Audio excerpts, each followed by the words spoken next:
If there is a successful citizen-led referendum petition that is able to gather the requisite number of signatures requesting such a question to be put on a referendum, our government will respect the democratic process and include that question on the 2026 provincial referendum ballot as well. Okay, so that was Premier Danielle Smith telling the world that she would not stop Alberta from voting to leave Canada. Now, just to be fair, she also said in this press conference that she herself does not want Alberta to personally vote to leave Canada. However, she would not stop the people from voting to leave. And so this video is about, is this an actual possibility? Will Alberta leave? Will they join the United States? Will they become their own country? What is the realistic possibility of this happening, and what would be the repercussions of that? But first off, some other nice tidbits here came from Danielle Smith about what is going on in Alberta and Canada right now. Having traveled much of the world these past few years, it is evident that Canada is not viewed as an attractive place to invest in resource development, manufacturing, or agriculture because of our high carbon taxes, endless red tape, and the uncertainty and chaos brought about by these and other federal government policies. As a result, Canada has fallen to dead last in economic growth among industrialized nations. The world looks at us like we've lost our minds. We have the most abundant and accessible natural resources of any country on earth, and yet we landlock them, sell what we do produce to a single customer to the south of us, while enabling polluting dictatorships to eat our lunch. And that part at the very end there, which is something funny I always like to bring up with people, because they don't know. So the provinces out east that very much do not want any pipelines being built in this country. No pipelines, no oil. Quebec always says, if a single pipeline gets built, we will leave this country. All right? They always say this. Now, guess what? Those provinces out east still need oil. Where does a lot of the oil come from? About 10 to 15% of the oil in Canada, at least 2019 through 2014, and still a substantial amount today, if I'm not mistaken. I couldn't get the exact numbers, but I'll use the 2019-2018 numbers because there's lots of articles. Between 10 and 15% of oil from Canada gets imported from Saudi Arabia. Saudi Arabia! This is actually what happens because for everyone that votes no more oil, no more pipelines, nothing, usually from the eastern voters and the more left-wing voters in Ontario, guess what? You still need to get your oil from somewhere. So, out east gets it from Saudi Arabia. Again, $300 million per month Saudi crude oil coming from the other side of the world. Now, we could just set up good infrastructure to, bring it from Alberta, which is, we aren't living in a dictatorship like a lot of countries in the Middle East are, but we could just build a pipeline, larger pipelines, connect Canada, not have to go through the United States, and we could use good Canadian oil, even though that sounds weird. Good old Canadian oil. We could use we could use oil that we control while still expanding our industry and our economy, but instead we import it from overseas. So now we'll keep going here. Here's some more of what Danielle Smith said, again, the premier of Alberta. For Albertans, these attacks on our province by our own federal government have become unbearable. As I said, these policies have cost Albertans roughly $500 billion in investment, and that loss is growing daily. It has and will continue to cost hundreds of thousands of jobs, robbing countless Albertans and other Canadians of their means of providing for their families. It has cost us a decade of opportunities and tens of billions in lost royalties that could have been invested in the health, education, infrastructure, and social services Albertans and Canadians need. And what's worse, Ottawa continues onward with more destructive policies. Okay, so this is what I want to talk about a little more here. So Alberta, if you are not a right-wing person or a conservative in Canada, if you have a left-wing view on this, or maybe you're not even from Canada, I'm going to explain to you some of the grievances that Alberta has with Canada, either rightly or wrongly. So, if you do not know, Alberta is a very rich province. It's pretty much the only rich province in Canada right now. It is one of the largest ones in this country. It is the only province, I get that this always just blows my mind, it's them and I believe Alberta and Nova Scotia are the only two provinces in this entire country with more private sector growth than public sector growth or government growth, meaning that most of the jobs in Canada, will blow your mind. Most of the jobs in Canada today are created from government debt. So whenever you see those unemployment numbers looking real good, sometimes they look like 4 or 5% in some provinces. In Toronto, the largest city in Canada, we're approaching 10%. But most of the time when you see unemployment go down, what's happening is the federal government is going like this. They snap at their fingers, or the provincial governments do. They snap their fingers, they create debt or print money to create jobs. Now, some basic economics is that if you do that forever, the entire country will collapse. Okay, so this is just some perspective. The only provinces not doing this are Nova Scotia and Alberta. Alberta is one of the only few provinces that have a net outflow of cash to the federal government. So from 2007 to 2022, Alberta contributed $244.6 billion more to the federal treasury than it got in return. That is an insane number. So another thing to talk about here is equalization payments happen in Canada. Pretty much we have this thing in this country where the provinces that are rich, they get less federal funds than the provinces that are poor. However, in this country, the poor provinces are also ginormous economies. Ontario, Quebec, and British Columbia. They do not produce a net positive cash flow for federal dollars. So, for example, Quebec alone got $14 billion in equalization payments in 2023 or 2024.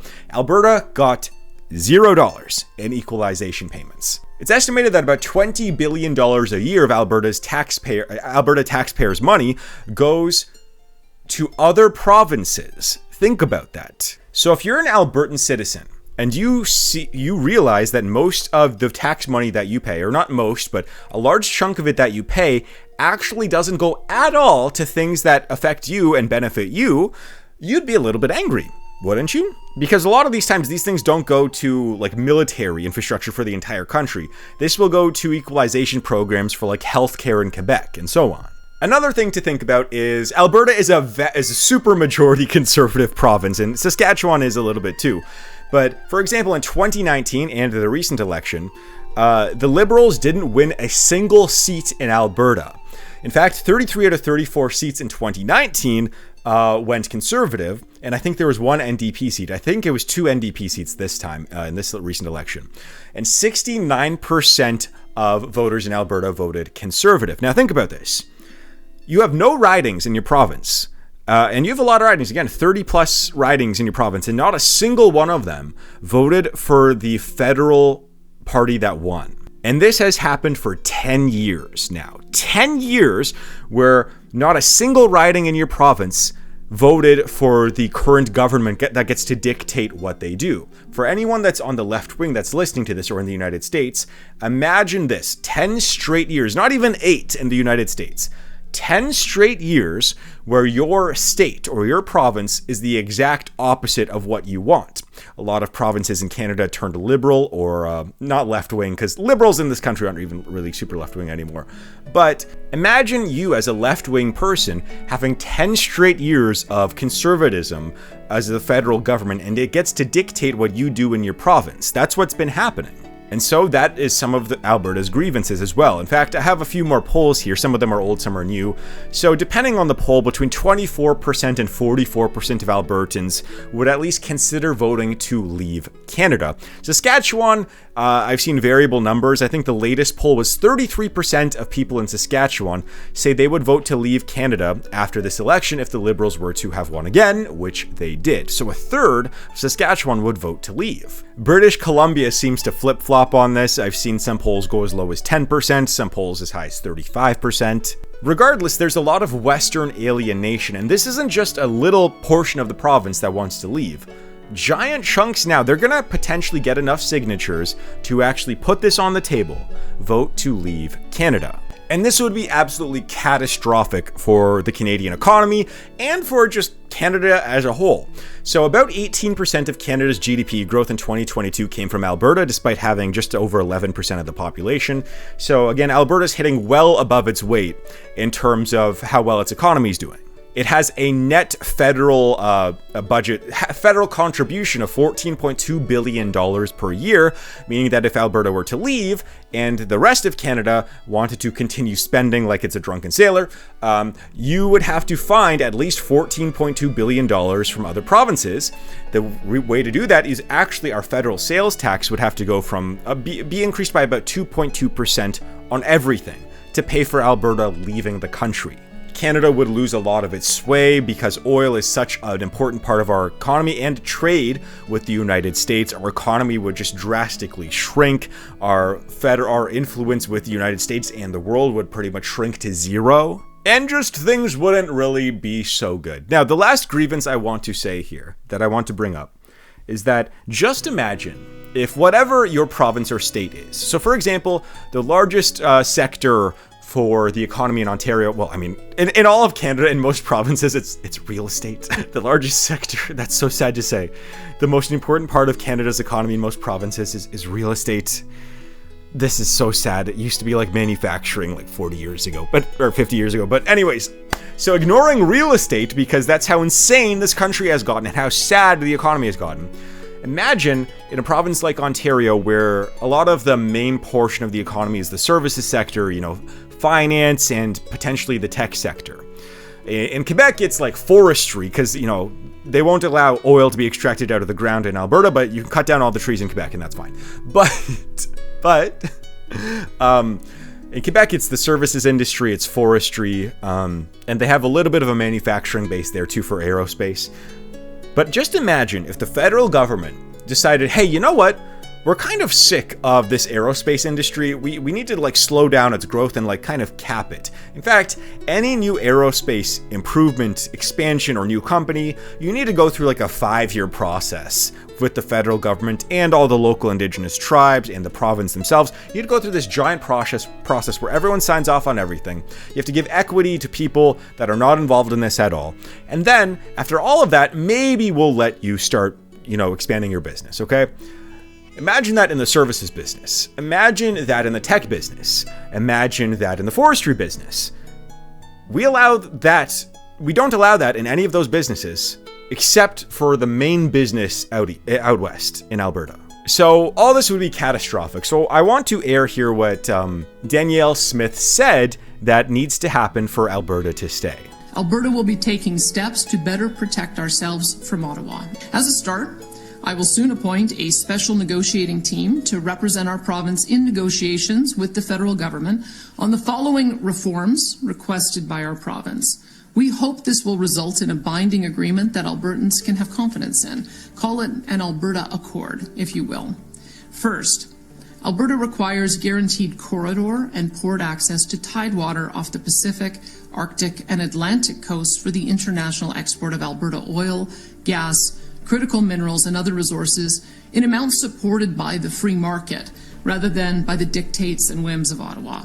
Every province in the country, other than Alberta and Saskatchewan, have coastal port access, and no province needs it more given the size and value of our resources. This will benefit all Canadians to the tune of trillions of dollars of economic activity, including billions for First Nations partners. Okay, so just to get this out there, pretty much Alberta wants to have this port in BC just to get around any regulations or any federal oversight, or even British Columbia from stopping them from exporting their oil overseas, whether it's to India, to China, wherever. Okay, so that's the purpose there. It would bring in quite a lot of money. I agree with her. Second, the federal government must end all federal interference in the development of provincial resources by repealing the No New Pipelines Law, C-69, the oil tanker ban, Oh yeah, by the way, this is how backwards this country is. All right, we are one of the largest oil reserve countries in the entire world. We have an oil tanker ban. we have an oil tanker ban out west. Net zero electricity regulations, the oil and gas emissions cap, the net zero vehicle mandate, and any federal law or regulation that purports to regulate industrial carbon emissions, plastics, or the commercial free speech of energy companies. These laws are destroying investment confidence and costing Canada and Alberta hundreds of billions in investments each year. They need to go. Third, the federal government must refrain from imposing export taxes or restrictions on the export of Alberta resources without the consent of the government of Alberta. Frankly, all provinces should be given that same respect for their resources. And fourth, that's a little bit of a dicey situation. I mean, I don't think we should have export taxes on oil, but that is typically if you want the federal government to, let's say, restrict Canada's oil sales to, I don't know, some country that they view as an enemy, you wouldn't want Alberta to be able to override that. So that one's a little bit tricky. The federal government must provide to Alberta the same per capita federal transfers and equalization as is received by the other three largest provinces, Quebec, Ontario, and British Columbia. We have no issue with Alberta continuing to subsidize smaller provinces with their needs, but there is no excuse for such large and powerful economies like Ontario, Quebec, BC, or Alberta to be subsidizing one another. That was never the intent of equalization, and it needs to end. If these points can be agreed to... So you heard her there. Alberta is extremely upset with the federal government, especially over the last 10 years. Mark Carney, at least after his first meeting with Danielle Smith, seems to have had a productive meeting. But he is in a strange spot where Alberta says pretty much we need pipelines. We need more oil. We need to get all of this done. Meanwhile, Quebec says, you build a single thing out there, we leave. So, Mark Carney's in a little bit of a tricky spot. Quebec might actually vote to leave like they did a few decades ago. Alberta might actually vote to leave like they did in the 1980s. It got pretty high for Alberta actually leaving. So, this is a little bit of a tricky spot. Either way, no matter who you're going to have to side with one of them. Either you help Alberta, and then Alberta stays and Quebec gets alienated, or you don't help Alberta, and therefore Quebec stays and doesn't vote to leave, and Alberta stays within the country. So, in my opinion on this, I don't know, man. I'm just at a point now where Canada is so backwards at this point. We have such different cultures within our own country. And I mean, I know that this is true for quite a lot of countries. I mean, look at the United States. They have California and Texas have the exact opposite beliefs for the most part. I guess even more opposite would be, like Washington State and Alabama. We have Quebec and Alberta. Those are our opposites. So at the end of the day, I want to get off of American reliance. I would like to start expanding the oil industry and exporting to countries all around the world. I'd like to be able to have a private sector growth in this country again. That's not that much to ask. I mean, this is insane that we've become this complacent, putting so many restrictions on businesses, and I understand the environmental aspect of this. You can't just be like, hey, no environmental checks on anything that we do in this country. I get it. That would just be insane. But at this point, Canada is a dying economy, and we need to change this. So I hope that the federal government was able to partner with Alberta, and I hope that Quebec pulls their head out of you-know-where and realizes that this is a necessity for Canada to have a good future. Anyways, thank you for watching. You can look at my YouTube Creator Academy in the link down below to support this channel and to learn how to make videos like this. But anyways, see you guys in the next video.